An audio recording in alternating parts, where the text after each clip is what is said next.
Hello, my name is Tom Shaw. I'm the project manager for this project.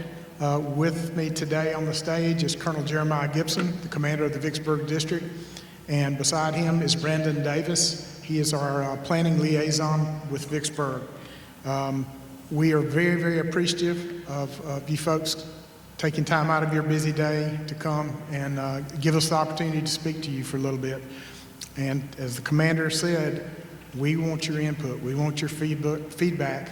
It is vital in what we're about and what we're trying to accomplish.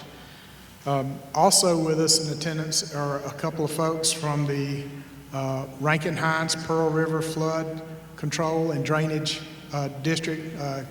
Keith Turner and Dallas Quinn, I know are here. And if I missed anybody else, I would like to take this opportunity to do two things. One is to thank Mayor Bill Bourget of Slidell for making this place happen for us as a venue. It's very much appreciated, and if we have any other elected officials or federal, state, I would ask if you would like to be recognized, please do so at this time. Okay.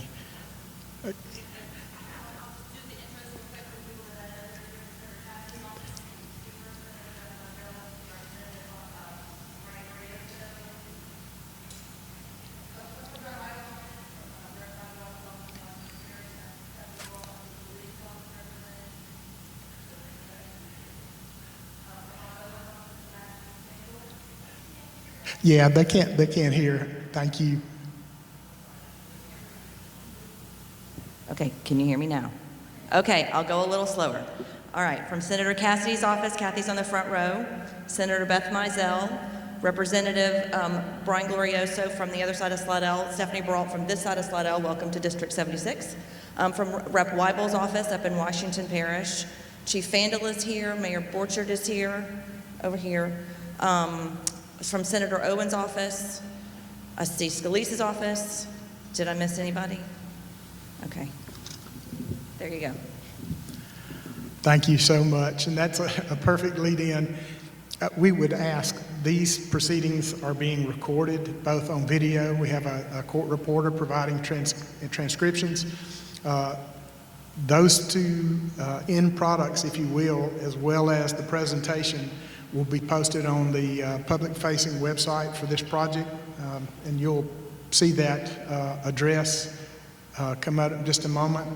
The other thing I would like to mention, we would very much like to get your feedback, and it's important in terms of us obtaining that feedback because it will become a part of the public record. So we ask if there's comment cards that are out in the lobby. If you don't mind, would you fill out one of those? You can also send an email to the project website, and then on the back side there is also a QR code that you can take a picture of with your camera and have that. So, all right, and so the other thing I would mention is that when you came in the lobby, there are multiple study boards that are out there, or poster boards as we call them, that dive into a little bit more detail with respect to what is actually in the project document, the revised draft EIS and its appendices. So we will also have subject matter experts that are out there. These SMEs, as we call them, will be more than happy to answer questions when we get through with the presentation. And when we finish the presentation, you'll notice there is a microphone out front. We would offer you the opportunity to come up, be recognized, and address the panel, if you will, and ask your questions. Like I said, those questions will be part of the public record. I would ask you to try to keep those to within, a 3-minute maximum so that everybody has an opportunity to speak. The other thing I would ask is please be respectful and just be honorable in the way you approach this. All right, and so with that saying, I'm going to turn it over to our commander, Colonel Gibson, for a couple of statements that he wanted to make. Sir?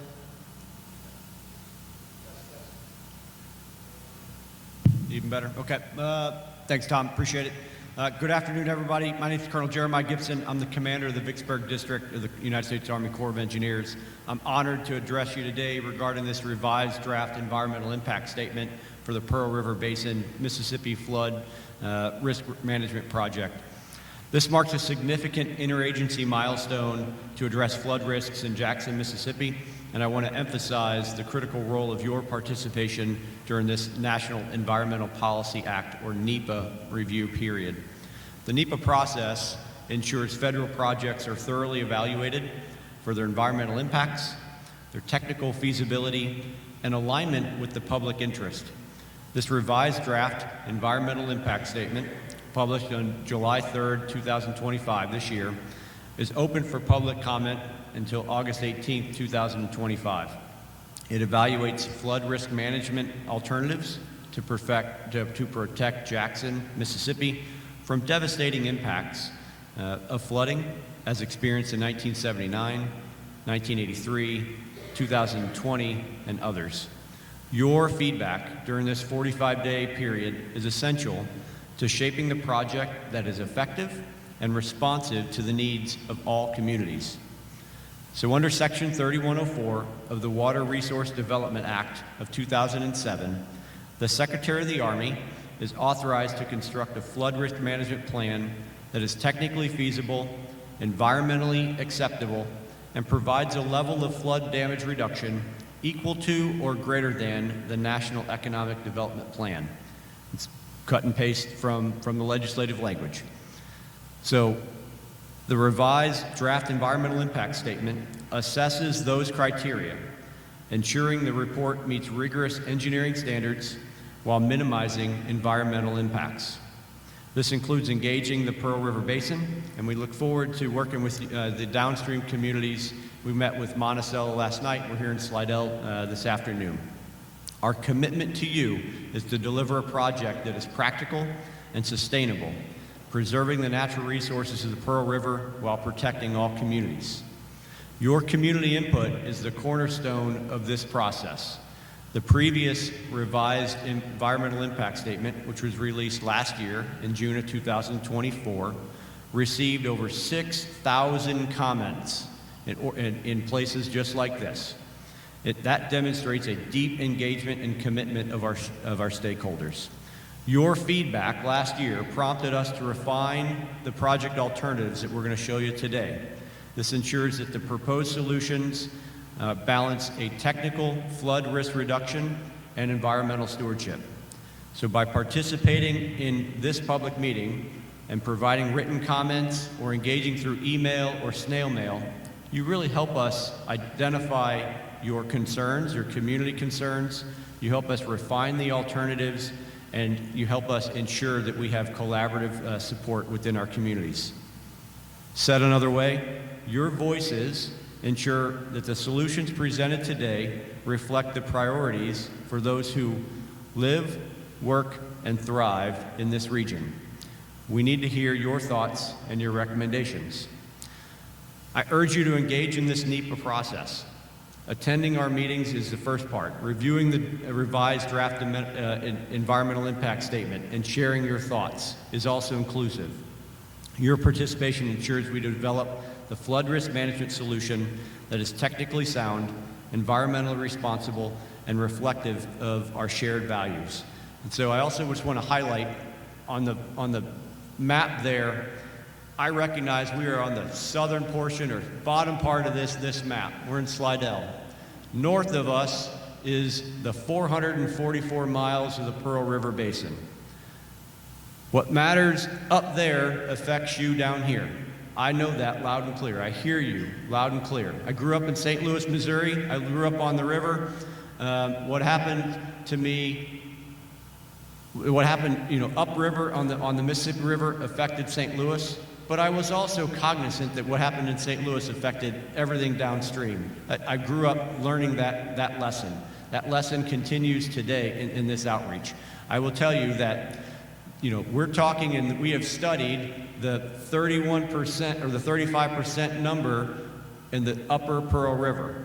But there's strong influence in the middle Pearl, coming out of the Bogachita, coming out of the Strong River, that also influence the downstream impacts. In the lower Pearl, you see upwards of 34% of the water that enters the Gulf comes out of the lower Pearl River. So we are all connected in this, and we're trying to work through the implementable solution to balance the right needs so that all communities living on the river can live in harmony with its resources. And that also includes the opportunity to provide flood risk management to the upper Pearl River, to which only 35% of the water which passes down here it receives. So I look forward to engaging with you. We have much more documentation and engineering in the briefing boards. Much more information is out there in the report, and we just want to share that dialogue and share what we've learned in the last year, taking your responses from last year, all 6,000 of them, going back to the alternatives, refining them, and we look forward to sharing those with you today. Thanks, Tom. Thank you, sir. So as the commander mentioned, we've got, we had a virtual public meeting on the 14th of June. This is the second of our face-to-face meetings. We've got 2 more meetings tomorrow in Jackson, Mississippi at 2 p.m. and at 6 p.m. So there are multiple opportunities for us to glean some information from you, to hear you speak about what's important to you.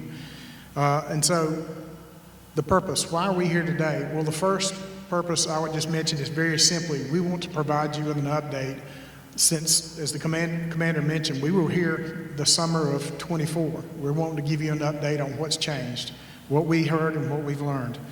The second part is, as we mentioned, is for your comment. It's for your input. We need to know what you like, what you understand, what you don't understand, what needs improvement, and so how these changes would ultimately impact you. Okay. All right. This is one of the means by which we can engage. We can have conversation with each other. We pretty much covered this. When we finish the presentation, we'll then enter a period of open comment. We mentioned the ways in which you can get comments to the team. There's the email right there. There's a QR code over there. And then if you want to send a regular mail through Mr. Emery, right there underneath.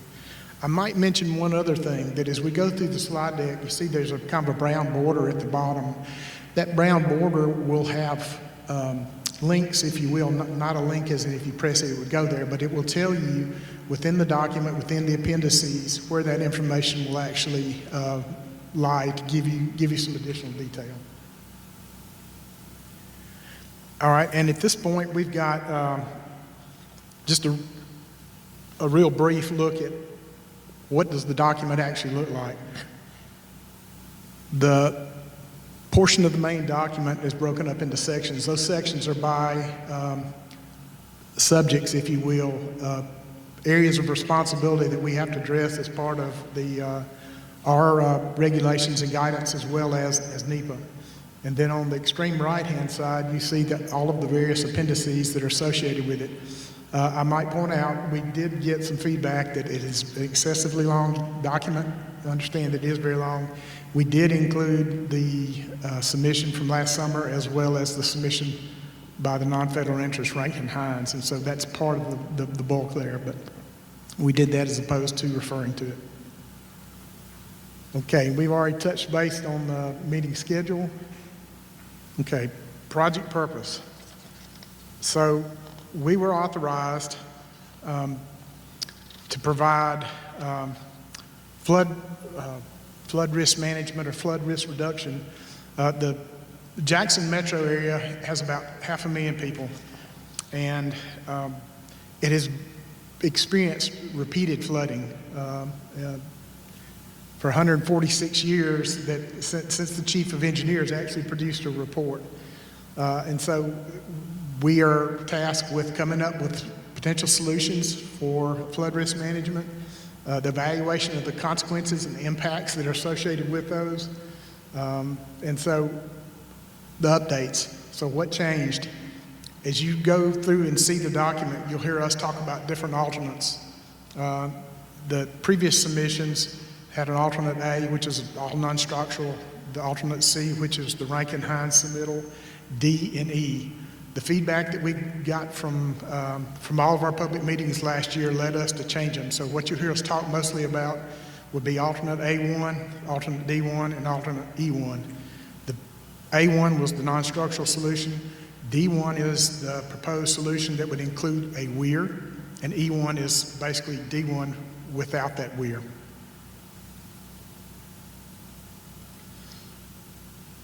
One of the things that you would expect us to do, and we have done a lot of research, is to understand the physical history of the Pearl.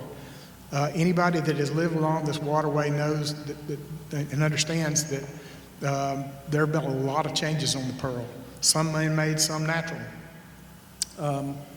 We mentioned the Corps of Engineers, the Chief's report from 1879.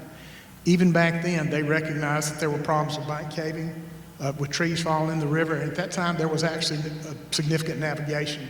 And what you're actually seeing off over there on the right-hand side is actually a Corps of Engineers snag boat.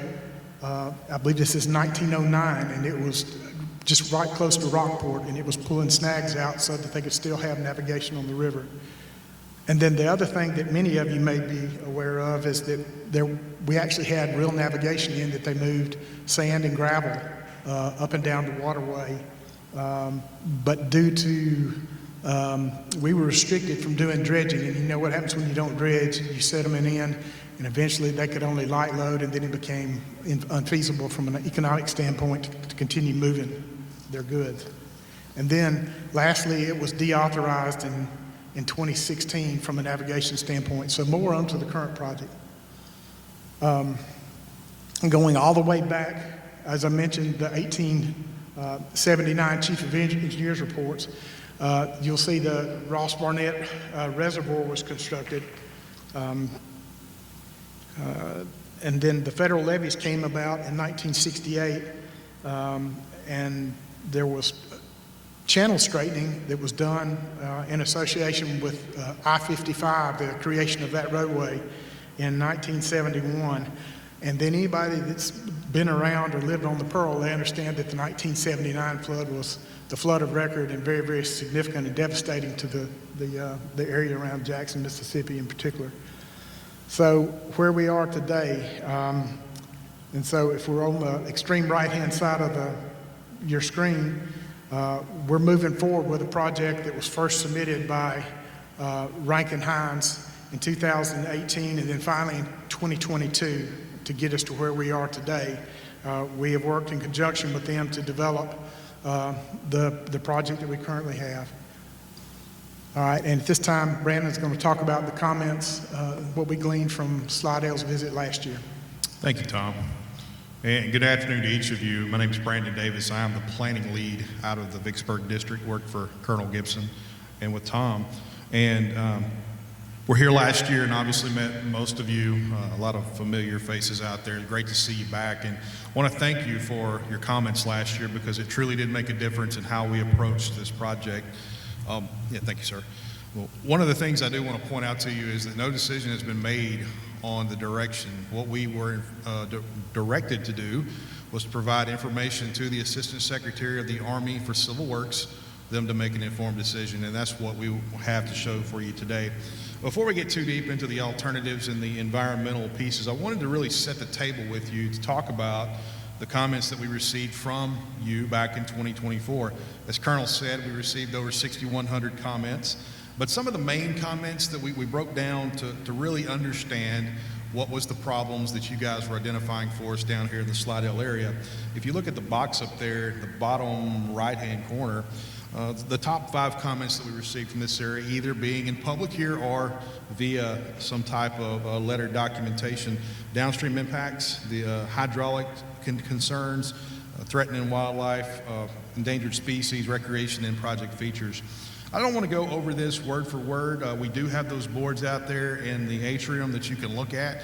Also, I'll tell you that our subject matter experts, we have them in multiple disciplines that can explain any questions that you might have that are more technically based once we wrap up this presentation today.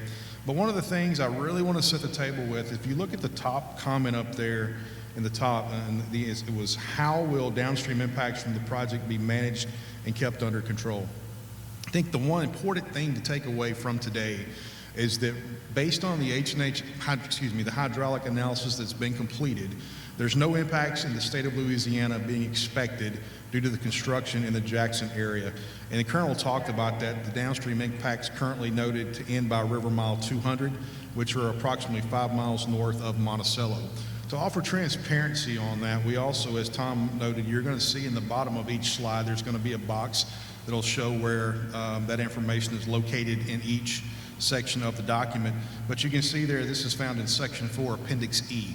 So again, while you're out there today, I want you to take a look at that. Also, the one at the very bottom I want to make note of, you talked about features be constructed here to help with control erosion in the banks. Erosion control is not an authorized function of what we're looking at here in this project. However, what I would recommend and offer to you, I'll be down here at the end of the conversation, and if any elected official would like to come visit with me, and we can talk about some of the issues you are seeing on the erosion side. There may be other authorities that we already have in place that would benefit the area. I'd like to get a team out there to look at what's going on and see how we can help you. And if it don't have the authority, then we can work with you to talk with the proper delegation to help get that. Bottom line is being transparent, helping you. If we don't have a way to help you with this current authorization, there may be other mechanisms on the erosion control where we can help you. All right, Tom, let's go to the next slide. All right, so we're going to get into the alternatives here. And I will admit to you, last night in Monticello, I had a very sweet retired school teacher scold me and tell me that I spoke too fast. Being from southeast Mississippi, that was a first for me. So I'm going to do my best to speak in a more slow southern slang for you. But again, if there's any questions that you have, if I can't answer it technically, again, we have the staff that can. Again, I do want to meet with you on any concerns with the erosion down here afterwards, and we can do our best to help with that. But looking at the alternatives, when we evaluate a project with the Corps of Engineers, we're not just going to consider one idea. You guys know that. We're going to look at a range of possibilities. And what we do is we develop measures. So measures are taking and put together, and they're thrown in, and we create alternatives. Probably the easiest way of explaining it is that if you're baking a cake, all the ingredients that you throw in to bake that cake is your measures, and then the alternative is the final product that you get. So it's throwing everything together to come up with alternatives. Tom mentioned it a second ago. This project has a long history. There's a lot of alternatives that have been looked at from 1986 to 2007. Our non-federal interest through the Section 211 authority and their 2020 plan had alternatives, and then now we have a 2024 draft that we had put out, the draft EIS, excuse me. But now we're here to talk about the revised draft EIS and the various versions that we have. So the alternatives that we want to present to you today and discuss, alternative A1, which is a non-structural approach. Alternative D1 is a structural approach with a weir. That weir will be located just south of the I-20 bridge in Jackson, Mississippi. And then alternative E1, very similar to what you would see in alternative D1. The difference is there's no weir in place for alternative E1. Going through a little more detailed of each alternative, if we look at alternative A1, A1, as we mentioned, is a non-structural approach. It was carried forward in the 2024 DIS, and it was modified to include levee features at the Canton Club levee. That was based off of input that we had received from the public. A non-structural approach is a flood risk management measure that focuses on reducing the damage and the risk without building any type of a large structure, such as a pump, dam, levees, anything like that. Instead, it's going to use strategies to adapt to the natural environment, and it's going to help people and their properties stay out of harm's way. And examples of that, flood-proofing a structure, elevating your homes, buyouts, and even relocations may be on the table as a potential measure with a non-structural alternative. The successful implementation of the A1 alternative would rely on voluntary participation. And I think that's something very important to realize of qualified homeowners as well, and it is likely or could include additional costs that are incurred by those homeowners to help them prepare to elevate their homes.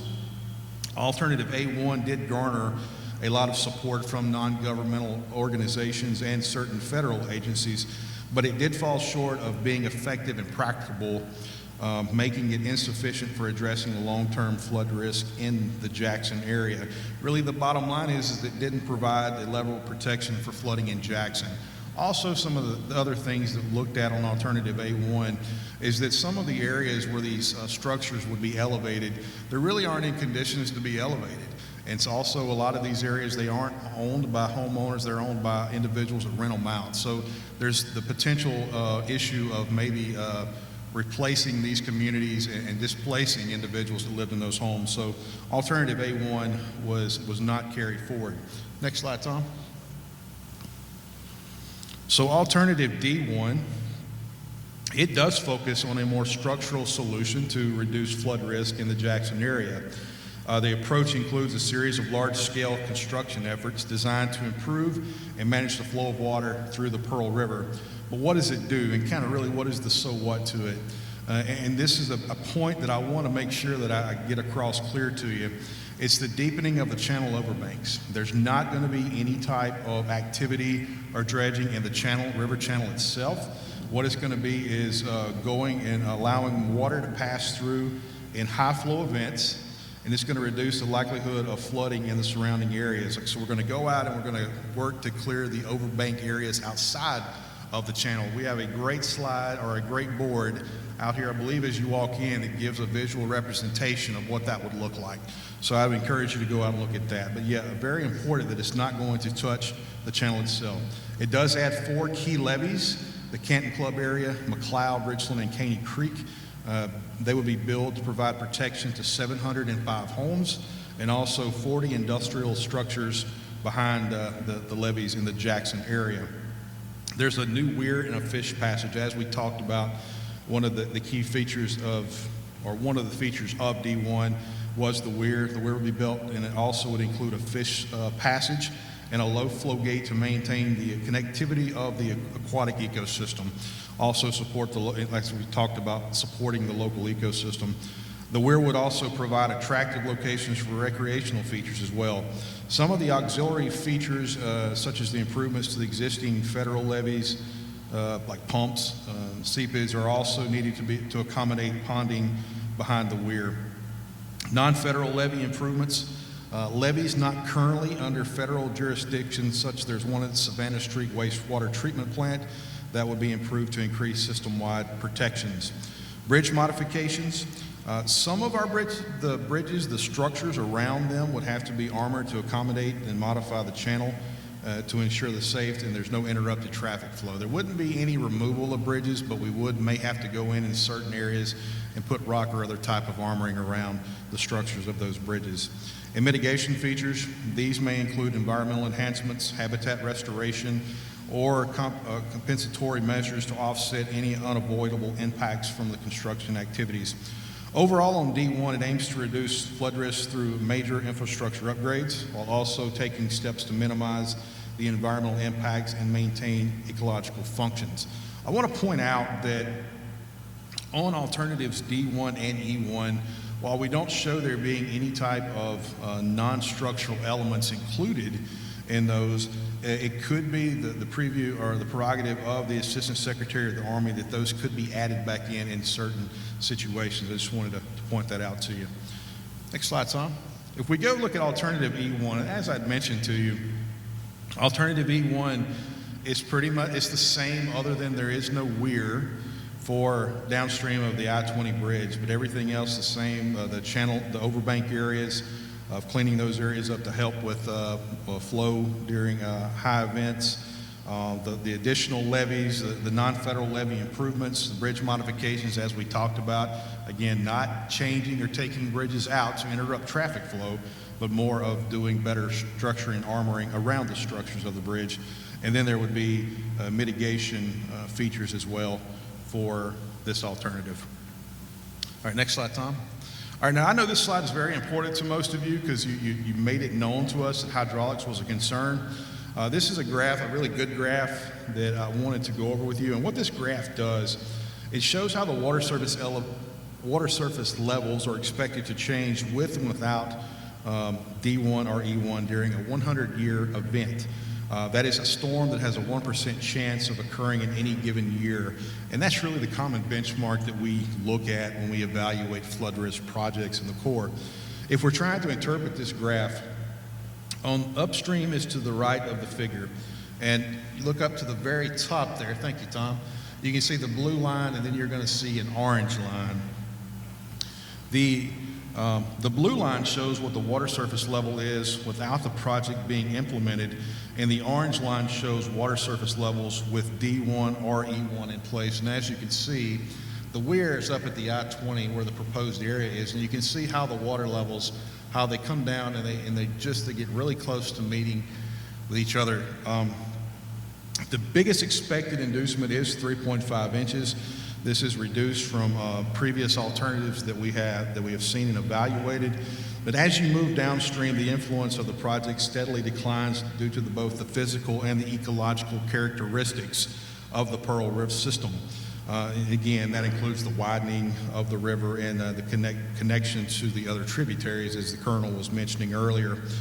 Our modeling shows that hydraulic impacts resolve about 5 miles north of Monticello, Mississippi, near the confluence of Copiah Creek during the 100-year event. And again, I think the important thing to address here is you made your voices real clear. I want to emphasize there is no expected impacts to the state of Louisiana due to the construction of this project in the Jackson area for alternative E1 or D1. Another concern could be low flow or drought conditions. For low flow scenarios, a drought flow gate is included in the weir design. The gate's going to help maintain water levels when the minimum flows from Ross Barnett Reservoir, don't naturally overtop the weir like during what you would see in a drought or any type of water supply withdrawals that they have in Jackson. Importantly, the feature does not increase downstream flows during a flood event. It only supplements the minimum flows, ensuring no added stress to downstream communities during dry conditions as well. That's a very key thing to take away from this. Again, I want to make sure we are transparent and you were aware of that. Next slide, Tom. Again, I also want to refer to you, and you've seen the boxes there at the very bottom. If there's a section that you're really interested in, we can go back to that. You can see where it's located in the report if you have additional questions on that. Looking at the economics, what we learned from our analysis is both alternatives E1 and D1 would reduce annual damages from flooding from the headwaters of the Pearl by approximately 70%. Both alternatives would remove approximately 90% of residential structures from the 100-year floodplain and approximately 60% from the 500-year floodplain. The cost on this, people have asked us about the cost. Due to the risk behind of where we are in the level of design, we used a 44% cost contingency, and again, that's based on the current level of design. And that's in line with our engineering regulation on costs from June 5th, 2023. That's 1110-2-1302. What we see is during a 10 to 60% design, normally you're going to have a contingency range between 20 to 50%. But again, I just wanted to show, because of the risk, we do have some ranges of costs that we used and benefit to cost ratios for that analysis. All right, next slide, Tom. So the status of environmental compliance, and these are a few slides that we'll go through on that here. Threatened and endangered species, that was another topic that was a concern the last time that we were here. I want to go through this not rather quickly, but I want to make sure I'm effective in doing it. So we have several species, a couple of species, on may affect but not likely adversely affect. That would be the northern long-eared bat and the tricolored bat, and this is for alternative D1, So for alternative D1, may affect but not likely adversely affect would be the northern long-eared bat and then the tricolored bat. Also for alternative D1, the threatened and endangered species, would likely adversely affect but not likely jeopardize. Okay, that would include the Gulf sturgeon, the ringed sawback turtle, Pearl River map turtle, alligator snapping turtle, Louisiana pigtoe mussel, and then the monarch butterfly. We determined that E1 may affect but would not likely adversely affect all the species that were mentioned in D1 except for turtle species. A reminder, you know, for E1, we don't have the weir, so it's an open channel that's moving down. But due to some of the overbank areas that are being, some of the overbank construction that we're seeing, some of the clearing in those areas, it could affect some of the turtle species, but for a period of time. The U.S. Fish and Wildlife Service concurred with these determinations and provided reasonable and prudent measures and terms and conditions to implement what would minimize the adverse effects. And though that biological opinion can be found in Appendix D of the draft EIS. Implementation of these reasonable and prudent measures and terms and conditions are mandatory for the listed species that I just mentioned to you. Should either alternative move forward to the construction, there would be steps that must be taken to reduce impacts to the species listed as threatened or endangered. So looking at habitat mitigation, the preliminary habitat plan is found in Appendix F of the draft EIS. It was developed in coordination with our non-federal interest and other federal resource agencies as well. It's a general mitigation plan based on existing data that is specific to the project and to the area. The team agreed on data assumptions and applied professional experience and judgment where appropriate and applicable. The lands identified by the non-federal interest are being assessed for forest and habitat mitigation. These lands are within the Pearl River Basin and are available for acquisition. Talking a little bit about riverine mitigation, we are going to assess riverine mitigation in detail and in subsequent phases of the design, but also prior to construction. I think it's important to know that that would be taken care of prior to construction. There may be the need to combine several riverine mitigation measures to sufficiently mitigate for our riverine impacts.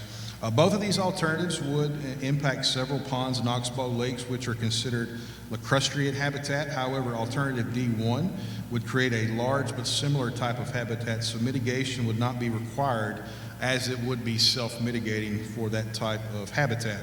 For alternative E1, the same habitat would be impacted, but mitigation would be required as the weir would not create a large body of water for similar habitat. That lacustrine mitigation is being proposed within the newly excavated areas with construction of oxbow-type lakes and ponds. Again, we have a very good display board out in the atrium that I would encourage you to take a look at to have a better understanding of that. When the Assistant Secretary of the Army identifies a federal plan under the authority, a project-specific mitigation plan will be developed using appropriate species and models to refine project impacts and identify mitigation measures that would sufficiently mitigate all habitat types. A little different than what we normally do. Normally when we get to this stage with our projects, we have an idea of what the project's going to be, and we can better define a mitigation plan. We don't have that here. What we're doing, again, we are giving informed information to the Assistant Secretary of the Army for them to make an informed decision. Once that decision is made, then we would be able to complete what type of mitigation plan that we would need. Just want to clarify that so that if there's any confusion on that. For hazardous, toxic, and radioactive waste, any project involved with the Corps of Engineers, we do an American Society for Testing Material Phase 1 environmental site assessment. It has to be done to outline and identify any potential concerns surrounding HTRW. If concerns are found, a Phase 2 may be done. Phase 2 would involve collecting soil and water samples and to assess whether they contain any potential contaminants or areas of concern. For this project, there has been over 6 environmental site assessments on the area. Prior to any form of construction, HTRW sites assessments would be done and appropriate measures would be completed to address any HTRW before we have any type of construction features to be done. Next slide, Tom. All right, I'm getting close to the end, I promise. So for this slide here, this is a very good graph up in the right-hand corner. It's courtesy of the Mississippi Department of Archives and History. And as you can see, this is a fairly rich area with cultural resources. And I'll say our cultural resource team has done a fantastic job of collaborating and working with the Mississippi Department of Archives and History and the State Historic Preservation Officer to develop a plan of what we might have to do when we move forward. But for cultural resources, that they are physical and intangible elements that reflect the culture, historical, or social values of a community or a society. As with all studies, these were considered in the revised draft document. Alternatives E1 and D1 have the potential to create foreseeable adverse effects to historic properties, including National Register's illicit items or buildings, district sites, or structures. So within that Section 106 of the National Historic Preservation Act, that's a federal law that requires agencies to consider the effects of their projects on historical properties before they are carried out. It preserves cultural heritage and ensures that important historical buildings, sites, structures, and cultural resources are identified and considered during project planning. The undertaking is complex and may impact historical properties with full effects still uncertain. A programmatic agreement, or what we call a PA, is being negotiated with the State Historic Preservation Office, or what we call the SHPO, also the tribes and other stakeholders, to avoid, minimize, or mitigate adverse effects. The PA will be finalized before the signed record of decision, ideally ahead of the final EIS. Again, a programmatic agreement really, again, is your plan. Once you know what you're going to do, looking at the areas that could be potentially impacted, what do we have to do to minimize the impacts on that? So that's what's within a PA. Again, kudos to our cultural team on doing a great job of working with the SHPO on that. Last slide, Tom. So wrapping up some of the status of the other environmental compliance on our tribal side, the project team we've actively coordinated with federally recognized tribes throughout the study process. To date, there are no tribal lands or specific tribal rights have been identified within the study area. However, tribes have acknowledged the presence of protected tribal resources, which would include cultural keystone species. These will be like essential plants, animals, or natural resources that are central to the tribal culture and identity. Things, like you said, that they might have used back when maybe tribal nations were in that area. Also, significant sites and landscapes such as burial grounds, historical trails, traditional villages, gathering places, fisheries, things of that nature. Anything to them that could be deemed locations of culture or spiritual importance. So we have been in coordination with them, the tribal nations, on those areas. These resources are being considered in the planning process to ensure respectful and responsible treatment of areas with cultural value. For our water quality, a Section 404B1 evaluation will be conducted after further data is provided. A Section 401 pre-filing meeting request was submitted to the Mississippi Department of Environmental Quality on July 11th, 2023, and was reissued on April of 2024 and also April of 2025 due to the inclusion of additional features within the alternatives. Last thing I want to talk about with you is recreation. Currently, it is quite difficult for the public to access the Pearl River within the study area because much of the land along the waterfront is privately owned. There are only 2 public boat ramps, one at LaFleur Bluff State Park and another at the Ross Barnett Reservoir. With a no-action alternative, public access to the river for recreational use will continue to depend upon existing flood control operation and maintenance, as well as managing future development around Jackson and central Mississippi. However, when we look at the alternatives D1 and E1, they create the potential for public recreational opportunities, including new boat ramps, canoe kayak areas, launches, camping areas, fishing piers, trails for biking, hiking, and also places for people that enjoy watching wildlife as well. Any construction associated with these alternatives would focus on the river channel and the bank areas distributed by construction. And these potential recreational features will be studied in more detail as the project moves forward. Again, that's all I have for you. I want to thank you so much for allowing us to be here, and I think Tom has a few slides to close us out. Thank you. Okay, thank you, Brandon. At this time, you all may be asking, what are the next steps? And that's what we were attempting to show here. So this is where we are today. We released the revised report. It's currently the public review period, as the commander said, will go through the 18th of August. Once we receive those comments, the team will evaluate those, and they will become part of the final EIS as it moves forward. We will have our own internal quality control and then review of the documents by our council. And then there will be a notice of availability that will be published so that you as the public will know that it's about to come out. And when it does come out, the final EIS, it will be out for review but will not be out for comment. And so that period is generally 15 to 30 days, after which we will submit this to the Assistant Secretary of the Army Civil Works for potential decision. All right, and that wraps up our presentation portion today. Once again, all the associated forms by which you can communicate with the team. You can go out and see the latest updates, as I mentioned, the transcripts, the videos, and the documents and the appendices themselves are out there. Also, the public notices will go out there. So that concludes the presentation part. Now we would like to hear comments from you. And so I would ask a couple things. Please allow me to recognize you. Please state your name for the record. And if I failed to mention this, if you did not sign in outside and you want to make comment, please sign up, because that assists the transcriptionist, making sure that she gets the comments associated with the right person. I'd like you to please limit it to 3 minutes so that others may speak. And with that, we'll begin. Ma'am. Thank you very much. Okay, it's on. Stephanie Brault, State Representative from District 76. I did want to point out that at least 2 more elected officials arrived, Nick DeSanti and Megan Haggerty from Slidell City Council. Don't count against my 3 minutes, but I did want to point out from earlier that they were here. Yes, ma'am. So welcome to District 76. I appreciate you all being here. Again, we were all here last year. We're all here again, and I do appreciate sincerely the ability to have an opportunity to come and talk to you about our concerns. Our concerns are the same that they've been.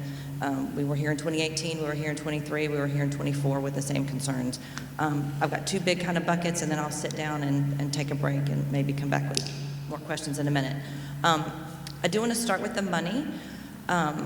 You had on here on your slide that minimum of $708 million for E1, 873 for D1. How much do you currently have appropriated for this project?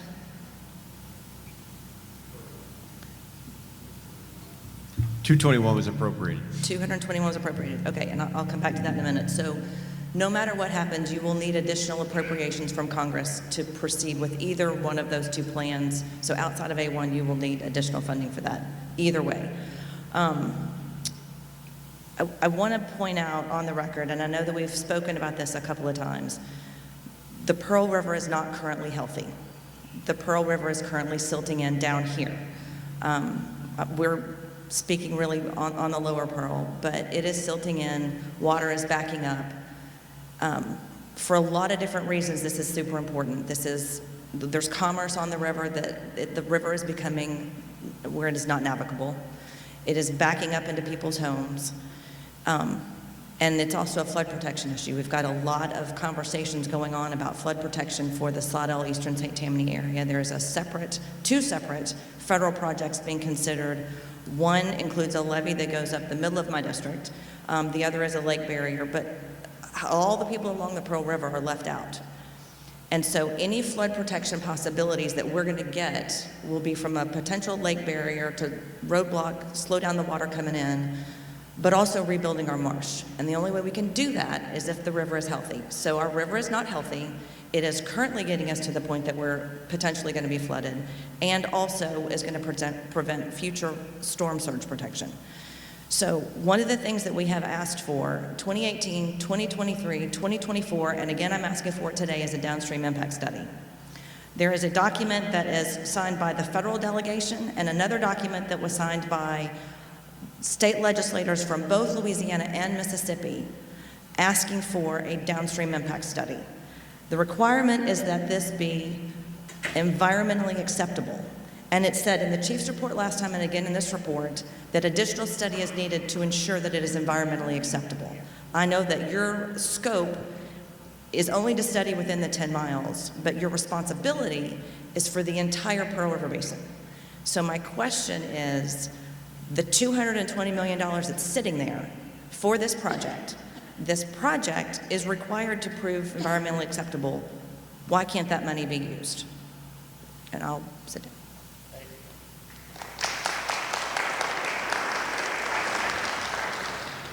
Thank you, ma'am. Next.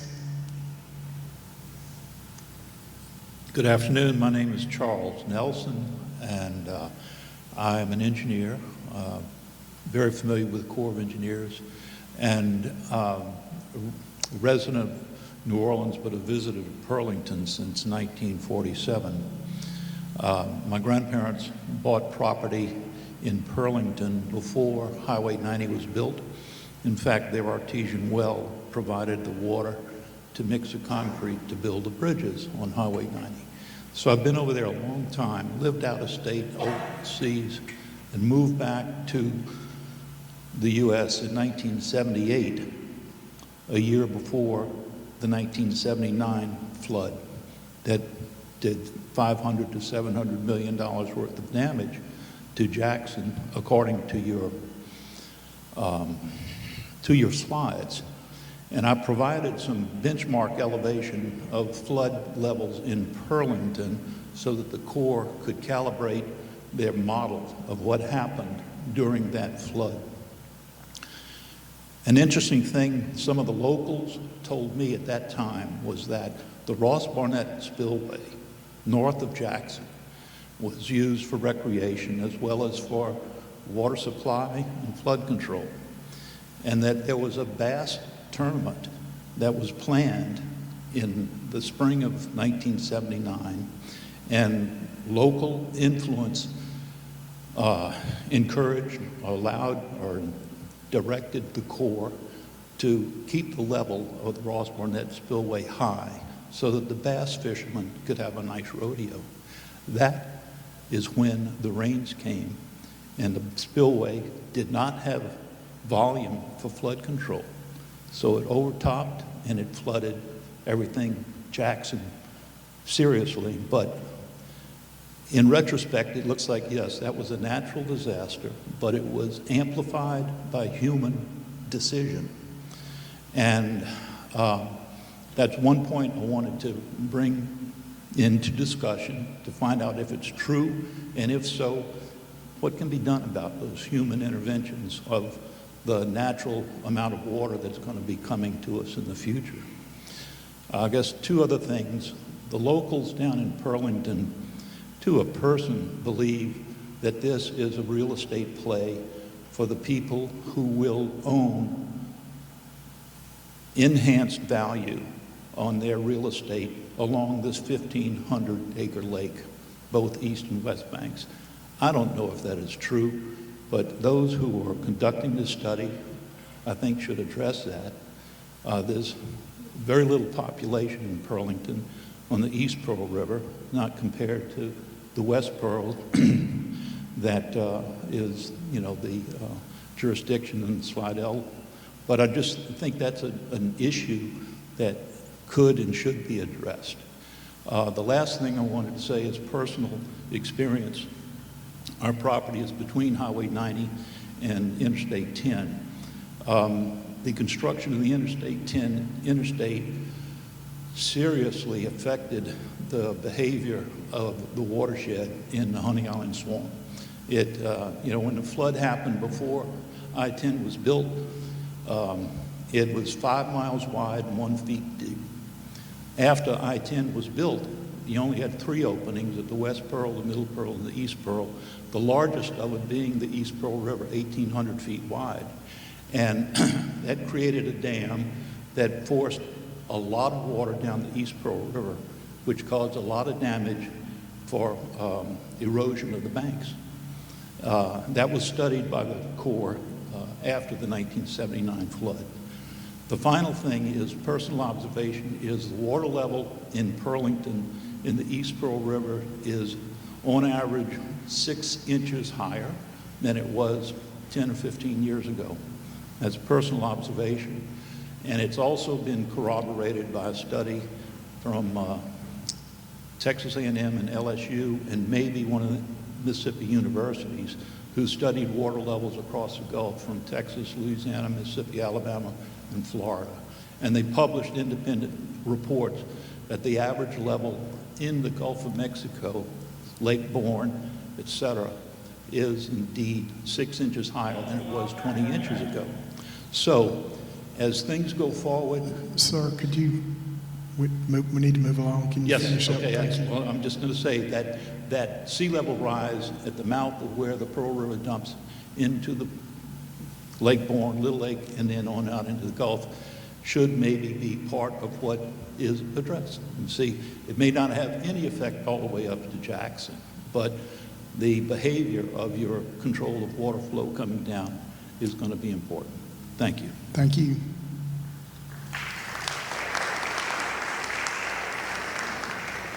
Next. Good afternoon, Neil Vandervoort. I appreciate you mentioning drought very briefly in your report, and that's one of the things I found lacking in the H&H, is you focus on the 1% highest. You don't focus on the 1% lowest.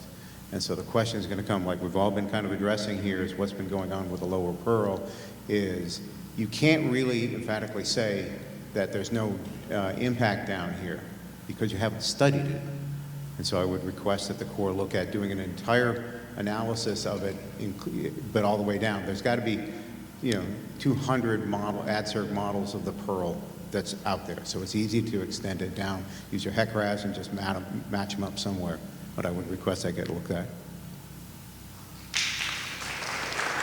Thank you, sir.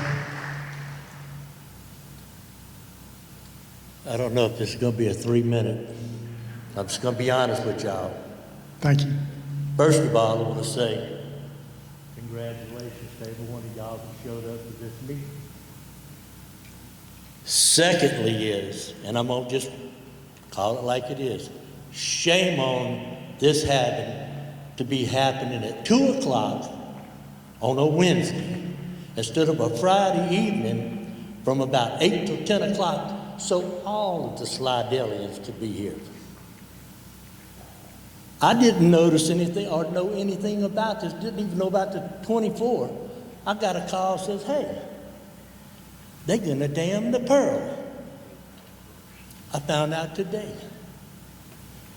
Well, I'm just going to say it this way. I'm not pulling no punches. I'm a 47-year tugboat captain. The Corps of Engineers, it's a hit and a miss. I'm not going to lie to you. Everything's a study, a practice. It's blowed up in their face before, could blow up again. Not for me to decide that. What I'm deciding now is I get a chance to voice my concerns. Everybody here in Slidell about the Pearl River.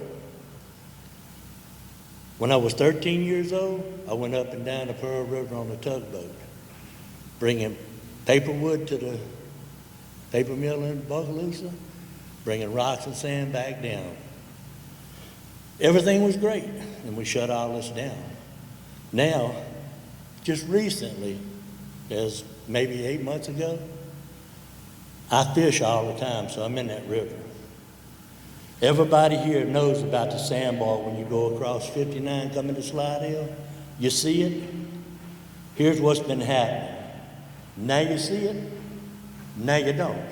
Now you see it, and now you don't for a good while. Let's move above that. What's going on in Walkeye? These people can walk across.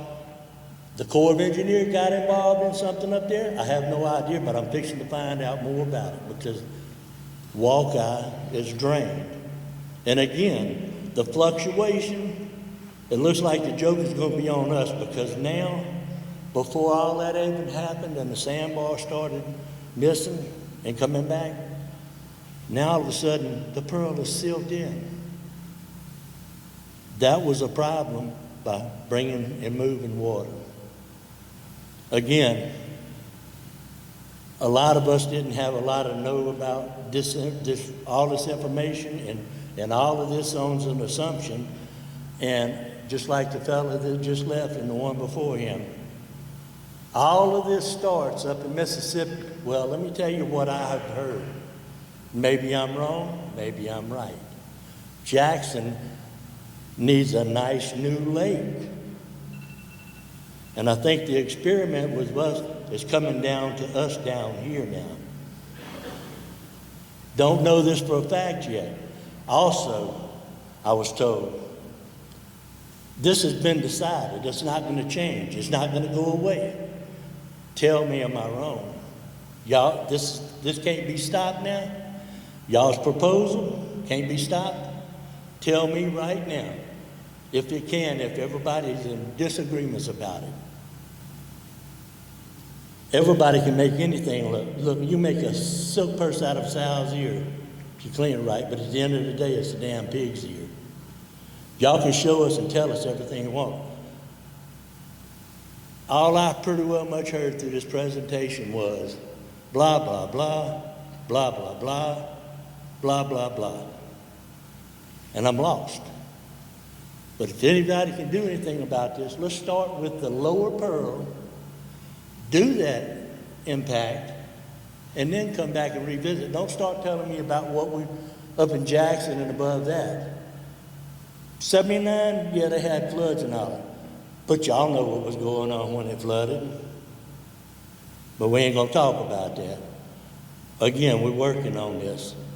I'm glad I got to come here to say this.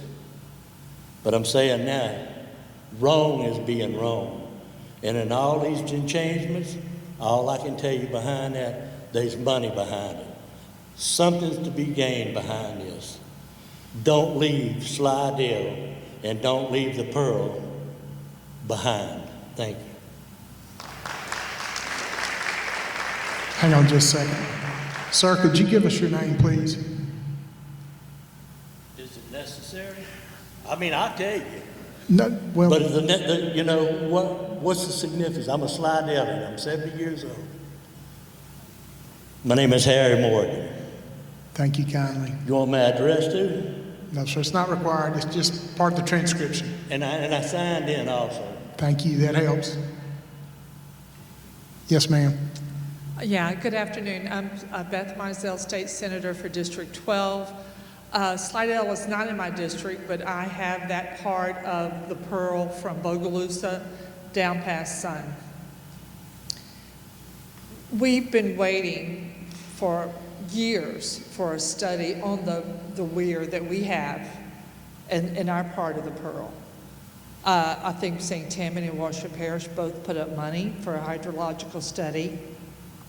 I would love to see that because as I appreciate the thoroughness of your presentation, when you assure us that the lower Pearl has nothing to worry about, I would like something that led to you believing that, because we have no confidence in that. And because of that, I would really like a meeting such as this in Washington Parish. We're directly affected, whether it's recreation, whether it's industry, or it's the integrity of the Pearl's importance to us. I think that would be a step toward acknowledging the relationship the Pearl has with that part of the river run.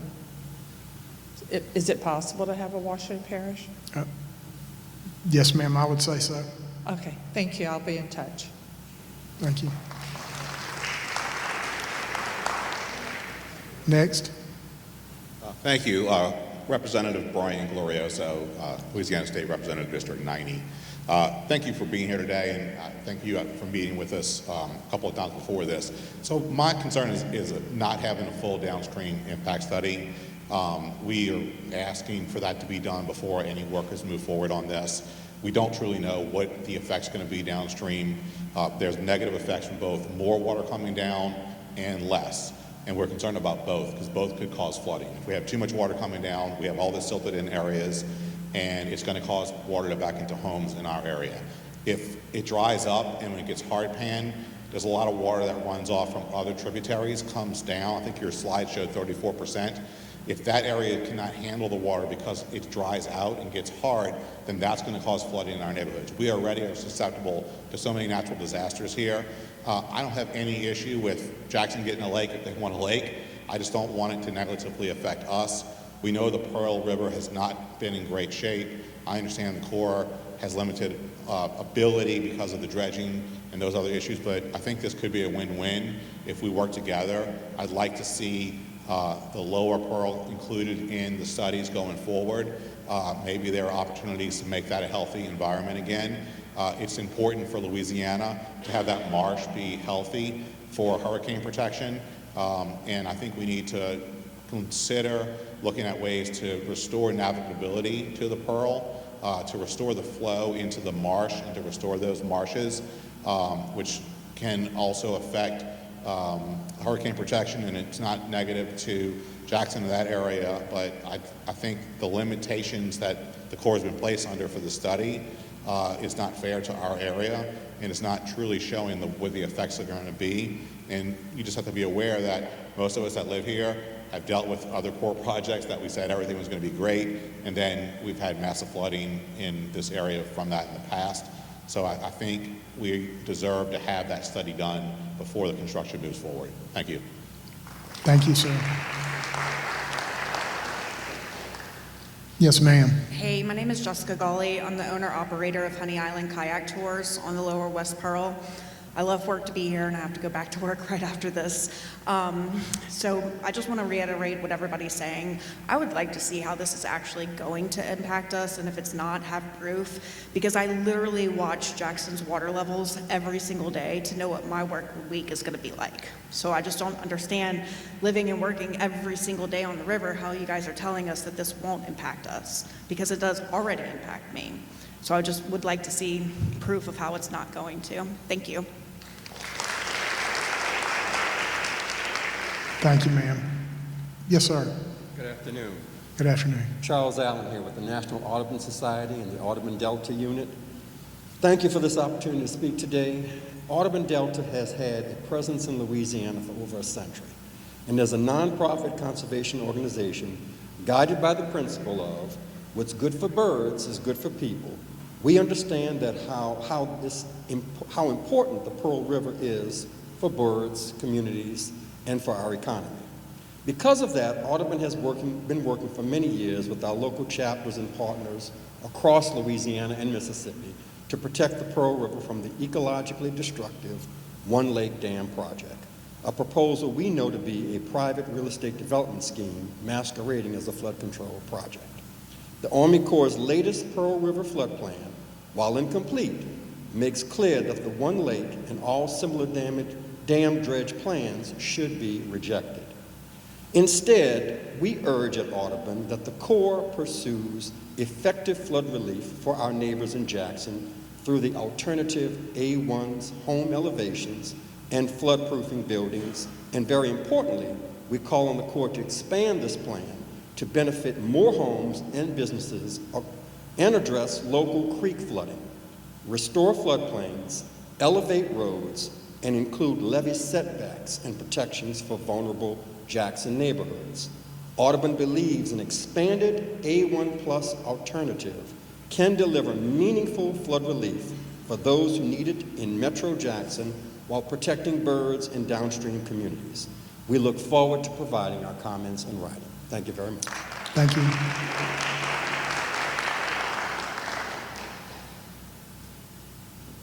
Yes, sir. Good afternoon. Rick Owens. I represent the Louisiana Wildlife Federation. We share many of the same concerns that you've heard here today. There you go. Thank you. Thank you. As with the last gentleman, we as well support the consideration for alternative A1 by the Corps. We're here today to speak in opposition of D1 and E1. Like some of your documentation said, this will likely affect but not jeopardize several of our endangered and threatened species. Louisiana has put great efforts in the past couple of years in regulations and efforts to protect many of these specific animals, and we would oppose the option as being environmentally acceptable. So again, we're here in opposition of D1 and E1. We would urge the Corps to reconsider alternative A1 as a viable option. One thing that I would add, not often heard, but through this process, we would like to commend the Corps and your staff. We submitted a lengthy comment, and within 2 hours received a well thought out response that addressed our concerns specifically. So we appreciate that effort. Thank you. Thank you.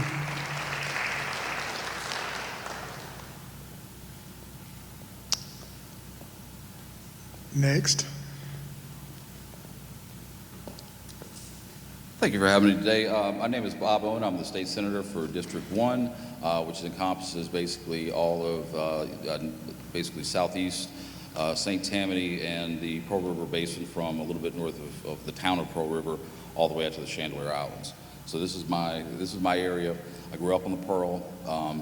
It's it's a special place to me. Care a lot about it, and I'm also the I took over as the head of the Lower Pearl River Basin Task Force as well. So, and you will be receiving a formal letter from us just outlining some concerns we have. You will get that today. I have a few concerns personally from my office. The Lower Pearl River Basin, it's a delicate basin. We've had some very, very different issues going on that I'm get to in a minute, but we definitely need some downstream mitigation projects basically or studies, to take a look at some of these issues that, every time that, like for example, every time the Ross Barnett spillway is opened, we have significant changes in water levels. It's not like this is something that, because I've heard this from the Corps several times, that, our water levels are only affected by areas that are much more south than the Jackson area. That is absolutely not true. We have rare and threatened endangered species. There's several hazardous waste sites on the river. We had one of the largest fish kills in the country in recent history about like 4 or 5 years ago because one of these spill sites basically was flooded out and it got into the water system. We have to take a look at all these kind of things. One of the biggest issues, though, personally, just for me, I saw 20-something years ago when the Corps decided to put in a weir at Waukeia Bluff. It was a big project for the Corps. They wanted to actually divert some fresh water from the West Pearl River to the East Pearl River. They said it was going to be no environmental impact. There was going to be no water level dispersion. In 1 week after that weir was implemented and put in, we lost 13 bayous. They dried up completely. We've never had those bayous back again. One of them was Mills Bayou. That basically because that was a main tributary off the river. The water has been diverted since then down into a smaller ditch, which has gone from literally like a 2-foot ditch to a huge canal that's you're looking at like 90 to 100 feet deep in some places, and the river's looking to change channels. So that's a major issue that was directly affected by human intervention. This is not natural. These are not natural things. So these are like real impacts that I have seen in my lifetime on the river, and I'm praying and hoping that we really take a look at some of these issues before we even start moving forward with this. Thank you so much. Thank you.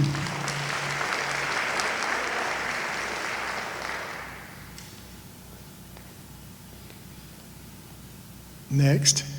Yes, ma'am. Good afternoon. I'm Ashley Easterling from Hancock County, and I would like to, again, thank all of y'all for telling us all about this, and I have been able to be kept informed by following y'all on media and internet. Although I agree with the concerns about the Lower Pearl, I do have 2 questions about that I hope that you'll address.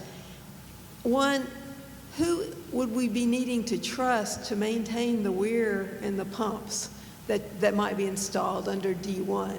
Because to me, if it's the state of Mississippi, I have a lot of concerns, and I'm from the state of Mississippi. Secondly, did I understand the slide right that both of these options have negative annual benefits? So, you're going to be asking for $500 million, which you could use to put the bridge at Pearlington back in service, instead for something with negative net benefits. Thank you. Thank you, ma'am.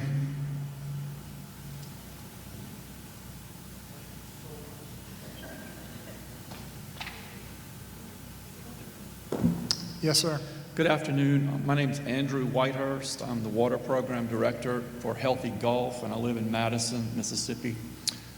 Among the three alternatives that you've shown, A1 and D1 and E1, A1 has been tabled, but it's the only one with a benefit to cost ratio of 1 or better. The other lack getting to that 1-to-1 benefit to cost ratio, and they're vastly more expensive than they were last summer in 2024. The price tags of D1 and E1 have gone up a lot. There was a question last summer that I brought to this meeting, and it was about what happens with the overbank removal. We call it overbank, you call it overbank removal, to either clear the floodway for D1 or E1. And it's the removal of what's underneath the bachelor, the high banks, any high spots will be scraped away. And that spoil will be deposited along the river in, I don't know, 12, 15 sites, some next to levees, and some alongside levees, and some in spaces away from levees. But I asked last summer about whether these are multi-purpose levees. The little schematic that's on page, it's figure 3.6 on page 3-23 in this document. It's got the levees on either side, and then these red hashed areas are the places to put the spoil. And in last year's document, it wasn't given how big those augmented levees or multi-purpose levees are, but the best I could come up with was that they were going to be from 6.5 to 88 acres and ranging in width for, if you looked at Plan C of last year, ranging in width from 200 feet to 1,000 feet wide. So, these areas along the river that get left behind with all this spoil deposition are quite wide. And in your plan formulation document that's governed all these DEISs over the years, there's a section. Your plan formulation document is Engineering Notebook ER 1105-2-100, published in 2000. And in its Appendix E, under Section 3, flood damage reduction, there's a subparagraph L that covers land development and provides projects or separable increments producing primarily land development opportunities do not reduce actual flood damages and therefore have low budget priority. Federal participation in these projects will not be recommended. And that's the document that governs the plan formulation for all of these three approaches. So I would like to know whether these multi-purpose levees are at odds with core policy as they're designed. And I would like to know who to ask here from the plan formulation group to clear that up. Who do I ask? Yeah, thanks, Andrew. That's a great question, and I appreciate that, Andrew. So David is probably the best point of contact, and we also have some leadership with our planning team here as well. So David Day is the purple shirt right there. Best guy to bring that to. Here again? Okay. In the document, the Assistant Secretary for the Army is given a lot of latitude on scrambling some of the alternatives that you all come up with. So it looks like the Assistant Secretary for the Army has, some work that he could do to reformulate these options. And that's, whether we get a final EIS that's going to be the last word, or whether it's a final EIS that the Army Secretary for Civil Works can then rework himself is a question. That's given in the introduction.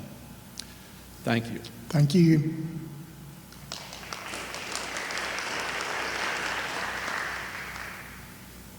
Anyone else?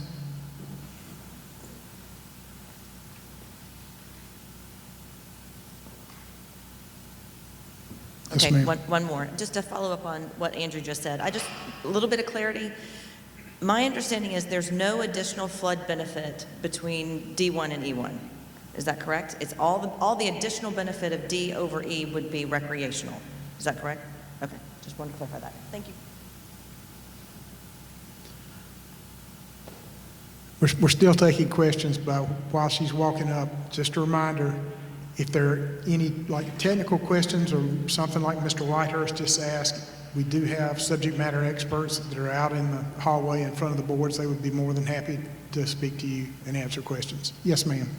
Good afternoon. My name is Lindsay Reeves. I'm a senior attorney with the Center for Biological Diversity. I'm also a decades-long person who recreates on the Pearl River and love coming out here, enjoying Honey Island Swamp, and tubing and kayaking on the river. On behalf of the center, though, I want to echo the support that's been raised by the government entities as to having a comprehensive watershed study. We really can't understand how this project affects threatened and endangered species without understanding how it affects the entire watershed. The center also would like to reiterate its support that was raised in our comment letter last year for alternative A1, and which had broad public support, not just by NGOs, but government entities, citizens. I personally reviewed all of the 7,000 comments that were submitted, and so seeing A1 screened out seems unconscionable and arbitrary, especially given the sort of conclusory explanation that we received here. And I urge the Corps to make a better explanation as to why it has disregarded this vastly cheaper and easier and effective alternative with so little treatment.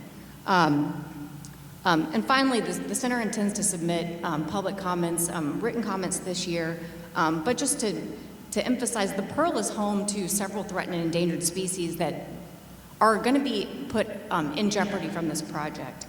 We know that it's critical habitat for the Louisiana pigtoe and the Gulf sturgeon that did not receive a lot of treatment in the RDEIS. We also know it's the only place in the world where the Pearl River map turtle and the ring sawback turtle live. And so frankly, the Corps' conclusion that these turtles, which it has already stated can't survive in a lake environment, will not be jeopardized in the only place in the world where they live if it disappears, that's just not supportable. The no jeopardy conclusion is not supportable there. And we did not receive a response to our public comments last year, but we raised several questions in those, one of which was why the pearl darter, which is a fish that historically lived in the Pearl and still lives in the Strong and has been being bred for reintroduction to the Pearl, was not included in any of the species analysis. Thank you. Thank you.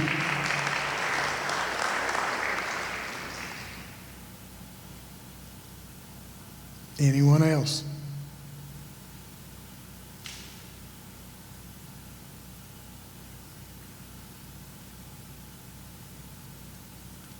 Okay, going once. All right, with that, we will conclude the public meeting, but please, if you have an opportunity and have questions, we would ask that you step outside and talk to the subject matter experts. Thank you all. Appreciate you coming. Safe ride home.